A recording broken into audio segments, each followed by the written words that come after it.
economy today.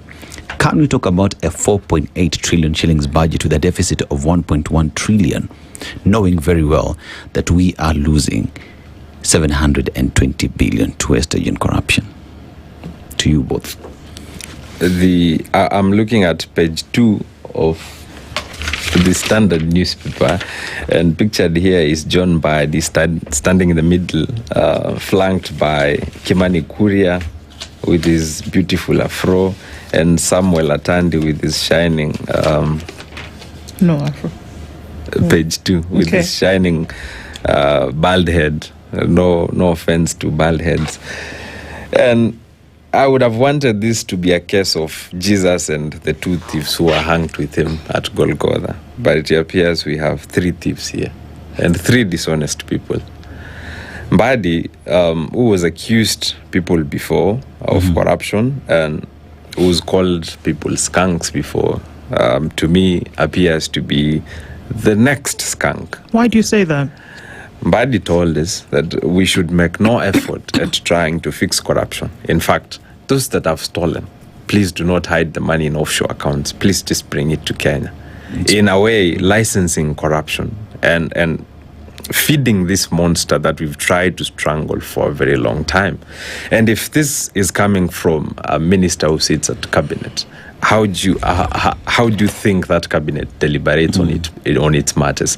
What do you think number one thinks about the scourge of corruption? Probably he has licensed it too, and it's not a big thing if you're going to invest the money in Kenya.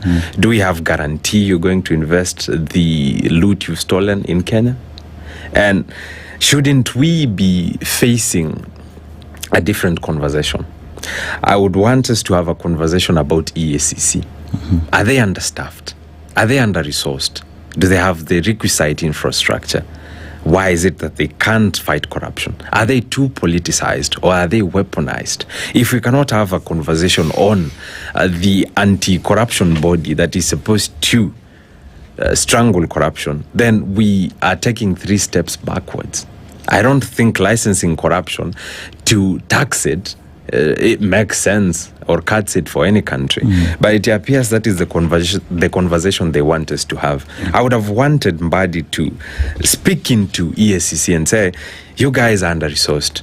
You guys get 30 billion. I'm going to give you 70 billion. Please try as much as possible to fight corruption in this country, because it is crowding out finances that would have been put into better use for development expenditure, for capital expenditure, and to spur investment and growth in this country. But we are not having that conversation because probably they've made love with corruption. They have romanticized it. They have romanticized graft to a point where it is normal now. And as long as you steal and invest here and nobody catches you, then we are fine.